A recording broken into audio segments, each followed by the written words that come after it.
Elon Musk అన్నారు ఒకసారి metallurgy rules అని ట్వీట్ చేశారు ఆ మధ్య కాలంలో. అది ఎంత ప్రభావవంతమైనటువంటి బ్రాంచ్ మీరు ఆలోచించాలి. మీరన్నారు కదా! మెటలర్జీ ఎప్పటినుంచో ఉంది అని చెప్పేసి. అది actually true. IIT Hyderabad director ఏమైనా అంటే అసలు నిజంగా చెప్పాలంటే రియల్ మెటీరియల్స్ ఫిజికల్ సైన్స్కి సంబంధించినటువంటి ఈ ఆపర్చునిటీ తీసుకున్నంత కేపబుల్ ఉన్న క్యాండిడేట్స్ లేరు. దానివల్ల మేము మెకానికల్ తీసుకొని మెటలర్జీ ట్రైనింగ్ తీసుకుంటామని కూడా అన్నారు. ఈ సినారియోలో అసలు job sectors, career opportunities, packages, job stability, nature of job గురించి ఒకసారి చెప్పండి. అంటే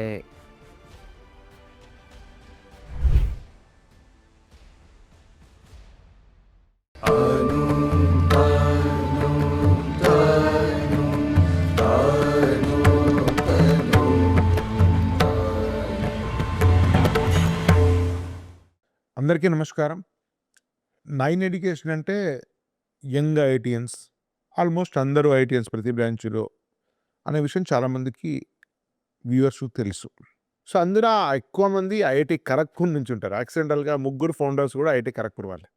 సో ఐఐటి అనగానే చాలా వరకు ఏమనుకుంటారంటే బీటెక్, కంప్యూటర్ సైన్స్ అయితేనే గొప్ప అని అనుకుంటారు.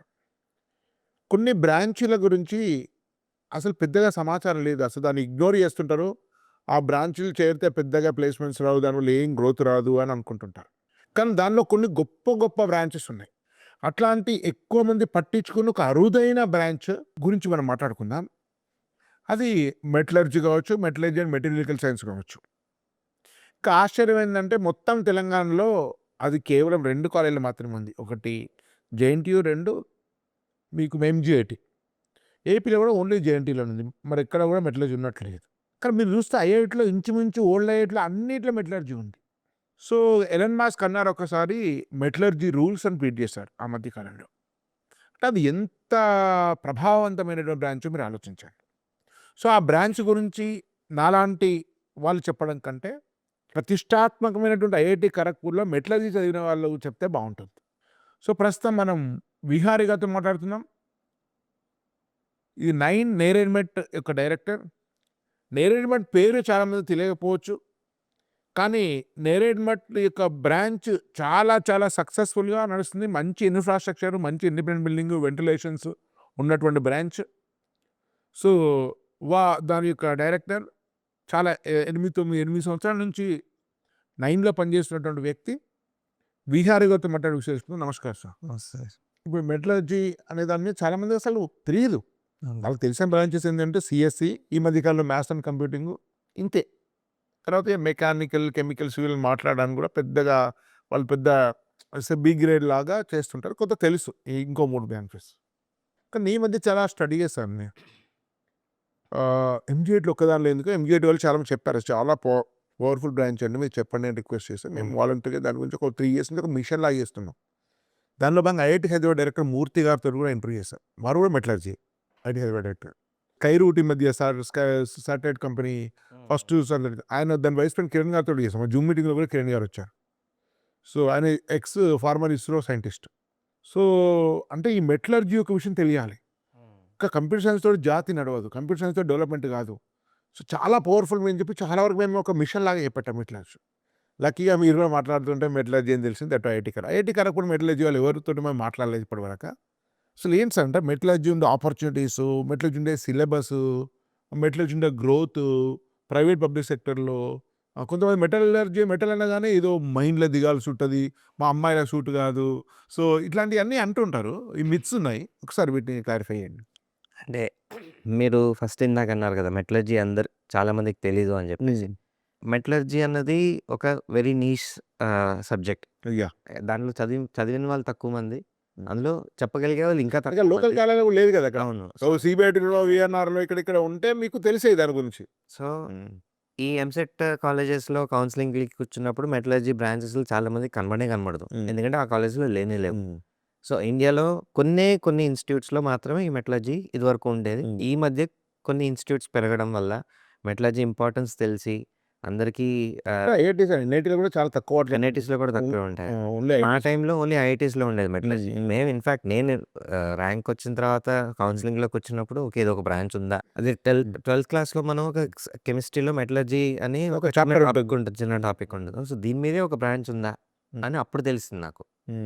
సో, ఇన్ఫర్మేషన్ డిసెమినేషన్ మెటలర్జీ గురించి లేదు. ఈ మధ్య పెరుగుతుంది.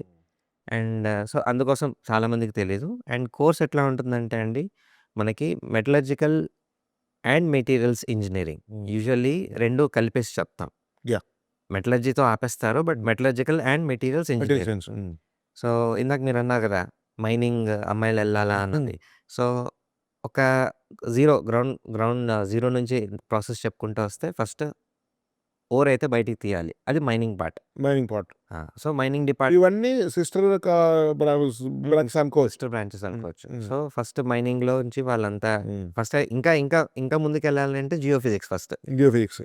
సో, వాళ్ళు అక్కడ ఎర్త్‌ది ఇక్కడున్నాయి చెప్తారు. ఇక్కడ ఉండొచ్చు అని ఎస్టిమేట్ చేసిన తర్వాత నెక్స్ట్ మైనింగ్ జరుగుతది. మైనింగ్ జరిగిన తర్వాత ఏదైతే ఓర్ వస్తదో ఇప్పుడు మెటలర్జీ పార్ట్ స్టార్ట్ అవుతది.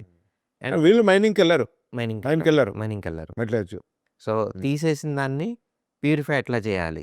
ఇన్‌ఫాక్ట్ మెటలర్జికల్ అండ్ మెటీరియల్ సైన్స్‌లో మెటలర్జీ చాలా చిన్నది. మెటీరియల్ సైన్స్ చాలా మెటీరియల్ సైన్స్ పెద్దది. పవర్‌ఫుల్ నిజంగా. అదే అది చాలా పవర్ఫుల్. అదే యూజ్‌ఫుల్. అదే. సో, ఆ ఓర్ నుంచి ఎక్స్‌ట్రాక్షన్ చేయడం, ప్యూరిఫై చేయడం అదంతా మెటలర్జీ. సింపుల్‌గా చెప్పాలి అంటే ఒకే మెటీరియల్‌ని 10 విధాలుగా వాడుకోవచ్చు. మీరు అదే రాయితోటి ఏదన్నా షేప్స్ డిజైన్ చేయడం గానీ, లేదా అదే రాయితోటి ఇంకా చిన్న సైజ్ పగలగొట్టి పౌడర్ చేసి దాన్ని వేరే పర్పస్‌కి వాడడం. అట్లా డిఫరెంట్ ఉంటాయి కాబట్టి, ఈ మెటీరియల్ సైన్స్ అన్నది అది డీల్ చేస్తుంది. సో, ఒక సింపుల్ ఎగ్జాంపుల్ సార్. ఇప్పుడు స్టీల్ బ్రిడ్జ్ ఉంది. స్టీల్ బ్రిడ్జ్‌లో మీరు నడిచే పాత్, ఆ వైర్ 2 ఒకేలా ఉండకూడదు. నడిచే పాత్ గట్టిగా ఉండాలి. బట్ వైర్ ఫ్లెక్సిబుల్‌గా ఉండాలి. ఎందుకంటే వైర్ కూడా ఫ్లెక్సిబుల్‌గా ఉండి, నడిచే పాత్ ఫ్లెక్సిబుల్‌గా ఉంటే అది వెయిట్ ఆపదు. వెయిట్ ఆపదు. ఏదన్నా షేక్ అయినా బ్రేక్ అయిపోతుంది. సో, ఆ స్టీల్‌ని ఎట్లా తయారు చేయాలి? అందులో ఐరన్‌లో ఎంత కార్బన్ మిక్స్ చేయాలి? మిక్స్ చేసిన తర్వాత దాన్ని ఎంత టెంపరేచర్‌లో హీట్ చేయాలి? సో, ఈ చాలా టెక్నిక్స్ తోటి మనకి different types of materials okay material నుంచి డిఫరెంట్ టైప్స్ ఆఫ్ మెటీరియల్స్ వస్తాయి. అండ్ మీరిందాక అన్నారు కదా! ఎలాన్ మస్క్ ట్వీట్ అని చెప్పేసి. ఇప్పుడు అదెందుకు బాగా ఆయన ఎందుకు అన్నారు అంటే మీరు ఎలాన్ మస్క్ అంటే మీకు ఫస్ట్ గుర్తుకొచ్చేది ఒకటి స్పేస్ ఎక్స్. రెండోది కార్స్. Electronic cars. సో, స్పేస్ ఎక్స్‌లో అంటే ఎర్త్‌లో ఉన్న మెటీరియల్స్ స్పేస్‌లో కూడా సర్వైవ్ అవ్వగాలి. అండ్ మనం ఎస్కేప్ వెలాసిటీతో ఫాస్ట్‌గా వెళ్తున్నప్పుడు లిక్విడ్ ఆక్సిజన్ ఫ్యూయల్ బర్న్ చేసేటప్పుడు హై టెంపరేచర్స్ తట్టుకోగలగాలి. స్పేస్‌లోనేమో కోల్డ్ తట్టుకోగలగాలి. సో, ఈ టైప్ ఆఫ్ మెటీరియల్ మనకి డ్యూరబుల్ మెటీరియల్ ఉండాలి. అట్ ద సేమ్ టైమ్ ఎక్కువ వెయిట్ కూడా ఉండకూడదు. సో, ఇట్లాంటి అన్ని పాయింట్స్‌ని కన్సిడర్ చేసుకుంటూ ఏ మెటీరియల్ అయితే సూట్ అవుతదో, లేదా ఉన్న మెటీరియల్‌ని ఎట్లా మారిస్తే అట్లా జరుగుతదా అన్నది మెటలర్జికల్ అండ్ మెటీరియల్ సైన్స్. ఇప్పుడు ఇంకా మీరు నాకు రూమ్‌లో ఏదన్నా చూపెట్టండి. నేను అందులో ఒక మెటలర్జీ పాయింట్ ఎత్తి చూపెట్టగలను. ఇప్పుడు ఈ లైట్స్ ఉన్నాయి. ఎల్ఈడీస్ ఉంటాయి. ఎల్ఈడీ అన్నది నాకు జపనీస్ సైంటిస్ట్ పేరు గుర్తు రావట్లేదు. ఇదివరకు ఎల్ఈడీస్ మనకి గ్రీన్ ఎల్ఈడీ, రెడ్ ఎల్ఈడీ వస్తాయి. బట్ బ్లూ ఎల్ఈడీ లేదు. బ్లూ ఎల్ఈడీ వస్తే ఇవన్నీ మిక్స్ చేస్తే మనకు వైట్ వస్తది. ఇప్పుడు మనకి వైట్ ఎల్ఈడీ లైట్స్ వస్తున్నాయి అంటే బ్లూ ఎల్ఈడీ డిస్కవరీ వల్ల. సో, జెర్మేనియం ఈ కెమికల్స్ తోటి ఆయన ఎక్స్‌పెరిమెంట్ చేసి ఒక 3 ఏళ్ళు, 4 ఏళ్ళు డిఫరెంట్ కాంపోజిషన్స్ చేసి వాడితే బ్లూ ఎల్ఈడీ తీసుకొచ్చారు కాబట్టి ఇవన్నీ మిక్స్ చేస్తే మనకు వైట్ ఎల్ఈడీ వచ్చేవి. సో, అది కూడా మెటలర్జీ. టీవీ చూస్తున్నారు ఇప్పుడు. టీవీ వెనకాల మనకి సెమీ కండక్టర్స్ ఉంటాయి. ఆ సెమీ కండక్టర్స్ అంటే కండక్టర్స్ వేరు, సెమీ కండక్టర్స్ వేరు మరి. కండక్టర్ అంటే ఐరన్ ఈస్ ఎ కండక్టర్. అందులో హీట్ ట్రాన్స్‌ఫర్ అయిపోతుంది. ఎలక్ట్రిసిటీ ట్రాన్స్‌ఫర్ అయిపోతుంది. బట్ అది యూనిఫార్మ్‌గా ఉంటుంది. ఏం మారదు. సెమీ కండక్టర్స్‌లో ఏంటంటే ఒక టెంపరేచర్‌లో ఒక టైప్ ఆఫ్ కండక్టివిటీ వస్తది. ఇంకో టెంపరేచర్‌లో ఇంకో టైప్ ఆఫ్ కండక్టివిటీ వస్తుంది. అందుకే మరి సెమీ కండక్టర్స్ ఇండియాలో వస్తుంది. నరేంద్ర మోడీ తీసుకొస్తున్నాడు. ఇంకా అక్కడ యూపీలో స్టార్ట్ అవుదామని అంటున్నారు కదా! సో, అక్కడ ఏం మెటీరియల్ వాడాలి? ఫ్రీ ఎలక్ట్రాన్స్ ఎందులో ఉంటాయి? ఈ టైప్ ఆఫ్ అంతా డిస్కషన్ మళ్ళీ మెటలర్జీలో నుంచే వస్తుంది. అండ్ ఇప్పుడు ఈవీ ఇండస్ట్రీ పెద్ద భూమిలో ఉంది. ఎలక్ట్రిక్ వెహికల్‌లో మీకు ఫస్ట్ ఇంపార్టెంట్ కాంపోనెంట్ ఏంటి? బ్యాటరీ. సో, ఇదివరకు నికెల్ కాడ్మియం బ్యాటరీస్ వాడేవారు. నికెల్ కాడ్మియం బ్యాటరీస్ ఏంటంటే ఈ సెల్ ఫోన్ కెమెరాస్‌కి గానీ, ఇట్లాంటి చిన్న వాటిలకి నికెల్ కాడ్మియం బ్యాటరీస్ వాడేవారు. వాటి షెల్ఫ్ లైఫ్ తక్కువ ఉండేది. అండ్ పొల్యూషన్ కూడా ఎక్కువ క్రియేట్ చేస్తాయి. బట్ ఎప్పుడైతే నికెల్ కాడ్మియం నుంచి బెటర్ మెటీరియల్ తీసుకురావాలి, బ్యాటరీ కెపాసిటీ పెంచాలి, లైఫ్ టైమ్ పెంచాలి అన్నప్పుడు రిసర్చ్ వచ్చినప్పుడు లిథియం అయాన్ బ్యాటరీస్. ఇప్పుడు మొత్తం EV industry is dominated by lithium ion batteries. In fact నేను బీటెక్‌లో నా 4థ్ ఇయర్‌లో నా project was on lithium ion battery. ఇప్పుడు మెటలర్జికల్ ఇంజినీరింగ్ బేసికల్‌గా అది ఎన్నో రోజుల నుంచి ఉంది. బహుశా అయితే ఇక్కడ 35-40-50 ఉండుండొచ్చు నాకు తెలియదు కరెక్ట్‌గా. కానీ ఈ మధ్యనే మెటలర్జికల్ ఇంజినీరింగ్ అనేది పాపులర్ అవుతుంది. ఎలాన్ మస్క్ ట్వీట్ చేస్తాడు.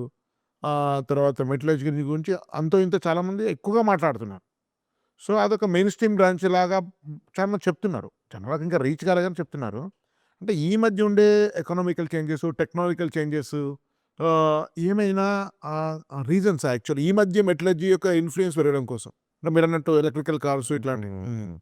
సో, ఇన్‌ఫాక్ట్ ఇందులో ఒకటేంటంటే బాధాకరమైన విషయం మీరన్నారు కదా! మెటలర్జీ ఎప్పటినుంచో ఉంది అని చెప్పేసి. అది యాక్చువల్లీ ట్రూ. ఇప్పుడు మనకి అశోకన్ పిల్లర్స్ ఉన్నాయి కొన్ని. మెహగఢ్ పిల్లర్ అని చెప్పి. ఇప్పటికి ఐరన్ పిల్లర్ ఒకటి ఇప్పటికోటి రస్ట్ అవ్వలేదు అంటే అది ఎందుకంటే మెటలర్జీ. మెటలర్జీ. మనం వాటర్‌లో కాపర్ మిక్స్ చేసి తాగితే హెల్త్‌కి మంచిదంటాం. అది కూడా ఒక మెటలర్జీ. రసాయనాలు మిక్స్ ఇది ఇట్లా ఈ వంటకి ఈ గిన్నెలు పనికొస్తాయి. ఈ టైప్ ఆఫ్ కుకింగ్ ఈ గిన్నెలు అది మెటలర్జీ సైన్సే. సో, తెలియకుండానే మనం మెటీరియల్ సైన్స్ వాడుతున్నాము. బట్ ఇప్పుడు ఒక ప్రాపర్ ఇంజినీరింగ్ ఇదొస్తుంది. అండ్ ఈ టైంలో ఎందుకు ఇదంతా ఫేమస్ అవుతుంది అంటే, మనకి కొత్త కొత్త టెక్నాలజీస్ రావడం. ఇప్పుడు జీపీయూస్ వస్తున్నాయి. ఏఐ పవర్ చేయాలి అంటే మనకి very very big strong GPU కావాలి. సీపీయూ సరిపోదు. జీపీయూస్ అంటే graphic processing unit. Okay. So, ఈ ఎక్కువ హై కంప్యూటింగ్ మెషినరీ కావాలి అంటే ఎక్కువ హీట్ తట్టుకొని బాగా బెటర్‌గా పనిచేసే మెటీరియల్స్ కావాలి. So, we are moving towards high efficiency materials. So, ఈ హై ఎఫిషియన్సీ మెటీరియల్స్ కోసం రిక్వైర్మెంట్స్ పెరగడం వల్ల మెటలర్జీ మీద ఎక్కువ రీసెర్చ్ జరగడం. ఇన్‌ఫాక్ట్ మీరు ఇంటెల్ యొక్క లీడ్ సీఈఓస్, సీటీఓస్ తీసుకున్నారనుకోండి. అందులో చిప్ డిజైనింగ్ బేసిక్‌గా Intel is famous for chips. So, ఆ చిప్స్ మ్యానుఫ్యాక్చరర్స్‌లో ఇంటెల్ ఫేమస్ కంపెనీ. మీరు అందులో సీఈఓస్ గాని, అందులో లీడ్ సైంటిస్ట్ తీసుకుంటే majority of the times he is always a metallurgy person. So, metallurgical ఇంజినీరింగ్‌లో is more related to chemical ఇంజినీరింగా? మోర్ రిలేటెడ్ టు మెకానికల్ ఇంజినీరింగా? సో, అంటే ఇది ఇది దేనికి దగ్గరొస్తుంది? అంటే స్టార్టింగ్‌లో ఎక్కడైతే అన్నాను కదా! ఇందాక సార్ మెటలర్జీ ఎక్స్‌ట్రాక్షన్ ఉంటుంది. మెటీరియల్స్ నుంచి సెపరేట్ చేయడం అది కెమిస్ట్రీ. అందులో మనం ఇంకా ఫిజిక్స్, మెకానిక్స్ ప్రాపర్టీస్ గాని, మెటీరియల్ సైన్స్ గురించి ఏం వాడం. ఇట్ ఈస్ జస్ట్ దట్ 4, 5 రకాల మెటీరియల్స్ ఫ్యూజ్ అయిపోయి ఉన్నాయి. ఇందులో నుంచి సల్ఫర్ సెపరేట్ చేయాలి. ఇందులో నుంచి ఐరన్ సెపరేట్ చేయాలి. ఇందులో నుంచి ఇంకేమైనా ఇంప్యూరిటీస్ ఉంటే అవి సెపరేట్ చేయాలి. అది ప్యూర్ కెమిస్ట్రీ. కొంచెం థర్మోడైనమిక్స్ ఉంటుంది అందులో.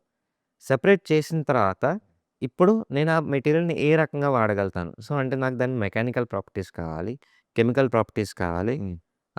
ఇంకా దాని ఎలక్ట్రోమాగ్నెటిక్ ప్రాపర్టీస్ కూడా కావాలి. సో, ఇక్కడ మిక్స్ ఆఫ్ అన్ని సబ్జెక్ట్స్ వస్తాయి. ఒక్క సబ్జెక్ట్ అనే కాదు. సో, మనం సో, ఒక multi material disciplinary multi engineering అనుకోవచ్చు. అనుకోవచ్చు. సో, ఐఐటీ హైదరాబాద్ డైరెక్టర్ ఏమనంటే అసలు నిజంగా చెప్పాలంటే రియల్ మెటీరియల్స్ ఫిజికల్ సైన్స్‌కి సంబంధించినటువంటి ఈ ఆపర్చునిటీ తీసుకున్నంత కేపబుల్ ఉన్న క్యాండిడేట్స్ లేరు. దానివల్ల మేము మెకానికల్‌లో తీసుకొని మెటలర్జీ ట్రైనింగ్ తీసుకుంటామని కూడా అన్నారు ఒకసారి వారు హైదరాబాద్. అవును. సో, ఈ సినారియోలో అసలు job sectors, career opportunities, packages, job stability, nature of job గురించి ఒకసారి చెప్పండి. అంటే ఇప్పుడు హానెస్ట్‌గా చెప్పాలంటే ఇప్పుడు బీటెక్ కంప్యూటర్ సైన్స్ ఎందుకు ప్రిఫర్ చేస్తారు అంటే స్టూడెంట్స్ బీటెక్ అయిపోయిన వెంటనే జాబ్ వస్తది. ట్రూ. మంచి జాబ్ వస్తది. సరిపోతుంది ఆ నాలెడ్జ్. ఇంకా బెటర్ ఆపర్చునిటీస్ కావాలంటే హైయర్ స్టడీస్‌కి వెళ్తారు. బట్ మెటలర్జీకి బీటెక్ చదివిన తర్వాత అంటే మీరు మీరు చదువుకున్న కోర్సెస్ మేము ఆ టైంలో చదువుకున్న కోర్సెస్ మా కరికులం బట్టి కొంచెం సెరామిక్స్ గురించి నేర్చుకుంటాం. కొంచెం స్టీల్ గురించి నేర్చుకుంటాం ఎక్కువ. And little bit of material science అంటే ఏ టైప్ ఆఫ్ గ్రెయిన్స్ ఇట్లాంటి చిన్న చిన్న టాపిక్స్ గురించి. అది ఇండస్ట్రీస్‌కి కేటర్ చేసేంత నాలెడ్జ్ అయితే కాదు. సో, మేబీ ఒక్క స్టీల్ సెక్టర్‌లో మాత్రం కేటర్ చేయగలుగుతాం. అంటే మా కరిక్యులమ్ బట్టి స్టీల్ కొంచెం ఎక్కువ చదువుతాం కాబట్టి మేము స్టీల్ సెక్టర్‌లో అది కూడా ఏంటంటే రీసెర్చ్ సైడ్ కాదు. ఆల్రెడీ జరుగుతున్న ప్రాసెస్‌నే కరెక్ట్‌గా అవుతుందా లేదా అని చెక్ చేయడం వరకు మాత్రమే చేయగలుగుతాం. సో, బీటెక్ అయిన వెంటనే మెటలర్జీలో జాబ్స్ వస్తాయి. మంచి జాబ్స్ వస్తాయా అంటే the answer is no. Because metallurgy is a very very vast subject. కానీ నాకు తెలిసి గేట్‌లో ఎంటెక్ మంచి ఐఐటీలో టాప్ ఐఐటీలో రావడం చాలా ఈజీ అంటారు కదా! కొంచెం కష్టపడి చదివితే క్రియేటివ్‌గా. గేట్ ర్యాంక్స్ కొంచెం ఈజీగానే తక్కువ మంది ఉంటారు కదా! తక్కువ మంది ఇన్ ద సెన్స్ అంటే అగైన్ గేట్‌ని తక్కువ చేశాను కాదు. ఎంటెక్స్‌ని తక్కువ చేశాను కాదు. నేను బీటెక్ ఐఐటీ ఖరగ్‌పూర్‌లో చేసిన తర్వాత నాకు మళ్ళీ ఎంటెక్ ఐఐటీ ఖరగ్‌పూర్‌లో చేయబుద్ధి కాదు కదా! నేను వేరే ఇన్‌స్టిట్యూట్ ఎతుక్కుంటాను. ఐఐటీ ఖరగ్‌పూర్ కంటే బెటర్ ఏముంది? అంటే మెటలర్జీలో అయితే ఖరగ్‌పూరే టాప్ నాకు తెలుసు. ఢిల్లీ ఈవెన్ బాంబే, ఢిల్లీ కంటే. సో, 4 ఇయర్స్ నేను ఐఐటీస్‌లో చదివి బీటెక్స్‌తో ఏంటంటే 4 ఇయర్స్ వాళ్ళు ఐఐటీలో చదివిన తర్వాత మళ్ళీ ఐఐటీలో ఎందుకు వేరే దగ్గరికి వెళ్దాము అన్న ఉద్దేశంతో గేట్ దగ్గర మీకు జేఈకున్న కాంపిటీషన్ గేట్‌కి ఉండదు. ఉండదు. సో, కాబట్టి మీకు ఎంటెక్ ప్రిపేర్ అయితే మాత్రం చాలా చాలా అద్భుతం. ఎంటెక్ ప్రిపేర్ ఇప్పుడు ఎంటెక్ వచ్చింది సార్. మంచి కాలేజ్‌లో ఎంటెక్ వచ్చింది. వాళ్ళ కెరీర్ ఆపర్చునిటీ స్కేల్స్ ఎట్లా ఉంటాయి? అదే ఇప్పుడు లీడ్ ఇంజినీర్ కింద లేదా లీడ్ సైంటిస్ట్ కింద హ్మ్. తీసుకుంటారు హ్మ్. వాళ్ళని. తీసుకున్న తర్వాత అప్పుడు రీసెర్చ్ సైడ్ ఎక్కువ హ్మ్. వెళ్తారింక వాళ్ళు. హ్మ్. సో, మీరు మెటలర్జీలో రీసెర్చే అందులో కోర్ ఏరియా అనుకో. Core area. మెటలర్జీ కాదు మెటీరియల్ సైన్స్ ఇంకా. మెటలర్జీ వర్డ్ ఫస్ట్ పేరు ఇంటి పేరులాగా మాట్లాడేస్తాం గానీ actually it's material science. Material science. హ్మ్. సో, మెటీరియల్ సైన్స్ మీద అంటే ప్యాకేజెస్ ఎంటెక్ చేస్తే 20s అట్లా ఉంటాయి కదా! హ్మ్. 20s plus score. బాగా చదివి మంచి స్టెబిలిటీ కదా! ప్రాజెక్ట్స్ జాబ్ చెప్తే స్టెబిలిటీ కదా! మీకు కంపారిటివ్‌గా. ఆ! సాఫ్ట్‌వేర్ లాగా ఏదో ఏఐ వచ్చింది పడిపోయి అట్లా ఏమి ఉండదు కదా! అంతే. ఇందాక ఇప్పుడు అన్నాను కదా సార్. ఇప్పుడు ఈవీ ఇండస్ట్రీ హ్మ్. పెరుగుతానే ఉంటది. వి ఆర్ స్లోలీ స్విచింగ్ మనకి ఇయర్‌కి మనకి నంబర్ ఆఫ్ కార్స్ పెరుగుతుంది. స్పేస్ ఎక్స్‌ప్లోరేషన్ కానీ పెరుగుతుంది. కంపేర్ స్టెబిలిటీ మాత్రం చాలా ఎక్కువ అనుకుంటా. ఆ! ఇప్పుడు ఎందుకంటే ఆ ఫీల్డ్ నేర్చుకోవాలంటే చాలా ఏంటి పడుతుంది ఇంకోటి నేర్చుకోవాలంటే. తక్కువ మందుంటారు. అండ్ ఇప్పుడు అది growing field. Growing field. So, ఇప్పుడు వెళ్ళిపోతే డౌన్ ద లైన్ వాళ్ళు ఎక్స్‌పర్ట్స్ అవుతారు అందులో. సో, ఎక్స్‌పర్టీసే కావాలి మెటలర్జీలో. కోడింగ్‌లా కాదు. 100 మందిని కూర్చోబెట్టి కోడ్ చేస్తే సరిపోదు. నాకు నాలెడ్జ్ ఉన్న పర్సన్ ఒకళ్ళు కావాలి. సో, దానికి ఎక్స్‌పర్టీస్ కావాలి కాబట్టి ఎంత ఎక్కువ చదివితే అంత బెటర్ స్టెబిలిటీ, అంత better jobs. Thank you very much sir. చాలా చాలా చాలా అద్భుతమైన విషయాలు చెప్పారు. ముఖ్యంగా మెటలర్జీ సైన్స్ కూడా మేము గతంలో వీడియోలో విని విషయాలు చెప్పారు. సో, ఇలా రకరకాల ఎక్స్‌పర్ట్స్ తోటి రకరకాల విషయాల మీద డీపర్ రీసెర్చ్ చేసి మనం మాట్లాడుతున్నాము. అందుకే ఛానల్ లైక్ చేయండి, షేర్ చేయండి. మీరు మిత్రులకు షేర్ చేయండి. మీ మిత్రులకు కూడా వీడియో తెలియండి. రోజు జూమ్ మీటింగ్స్ ఉంటాయి. సో, మీ స్క్రీన్ మీద ఉండే నంబర్‌కి ఫోన్ చేస్తే మీకు జూమ్ లింక్ పంపుతారు. డిస్క్రిప్షన్‌లో కూడా జూమ్ లింక్ ఉంది. సో, ప్రతిరోజు జరిగే ఫ్రీ జూమ్ మీటింగ్స్‌లో పాల్గొని మంచి స్కూల్స్, ఇంటర్ ఇంజినీరింగ్ కాలేజీల మీద గైడెన్స్ ఉందని డైరెక్ట్ ఇంజినీరింగ్ అడ్మిషన్స్ కూడా ఈసారి మనం ఏర్పాటు చేస్తున్నాం. ఈ అవకాశం వినియోగించుకొని ధన్యవాద్. భారత్ మాత కీ జై.